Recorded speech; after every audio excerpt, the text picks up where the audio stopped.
Hello, my name is Michael Adeshewa, and I've been a practicing Agilist since 2014. Over the past decade, I've led enterprise transformations, coached cross-functional teams, and delivered critical digital programs across both public and private sectors. I believe that Agile is more than a framework. It's a mindset that's rooted in trust, clarity, and the power of iterative improvement. I'll be addressing questions number 1, 2, and 4. Let us begin. First question. All right. So now, at Marisol World International, I was leading an internal initiative to modernize our compliance platform.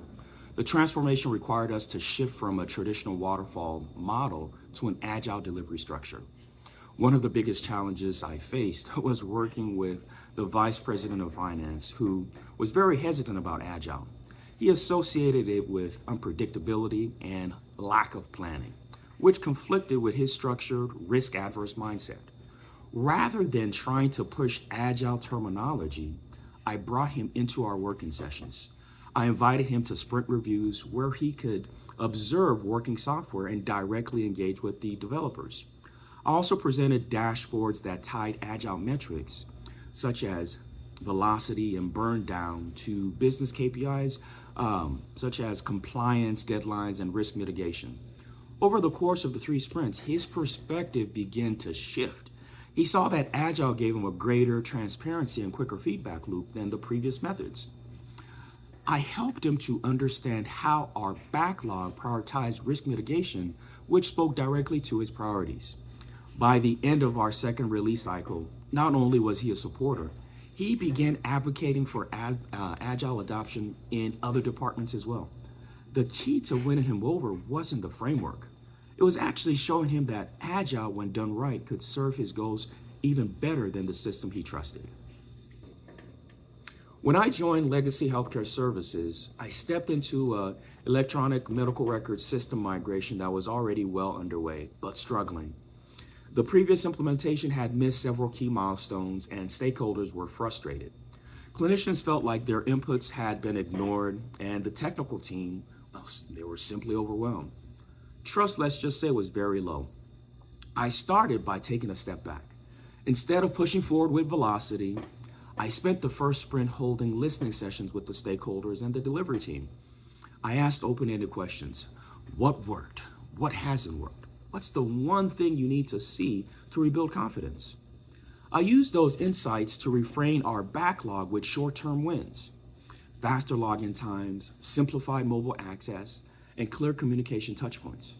We introduced a highly visible sprint board, committed to daily stand-ups with the stakeholders twice a week, and tracked everything visibly. Every blocker, every story, every resolved issue was made public. I made sure that the team was recognized when we delivered. I tell you, that visibility coupled with follow-through helped reset the relationship. By sprint 3, our burn rate improved and morale lifted, and the end users were actually given feedback proactively again. We completed the project early and exceeded our adoption target because we didn't just deliver code, we rebuilt trust one iteration at a time. One of the most difficult challenges I've faced was during my work with the state of Colorado on a rollout for the Colorado digital ID system. We were integrating with Google Wallet API for identity verification. However, halfway through the project, we were blindsided by Google, of course. They had a shift in their internal roadmap, which delayed our API access indefinitely. This posed a serious problem. The timeline was public. Executive leadership had made announcements, and we were staring down a missed deadline. I led a multi-pronged strategy. First, I restructured our backlog to identify deliverables that didn't rely on the Google API. We split the work into API-dependent and independent paths, ensuring that the development could continue on core functionality. I coordinated closely with our policy and legal teams to communicate status and avoid stakeholder panic, of course. I helped to initiate direct conversation with Google's technical leadership to align the roadmap and negotiate interim access. Internally, We implemented feature toggles to stimulate integration environments so we could proceed with testing and deployment pipelines.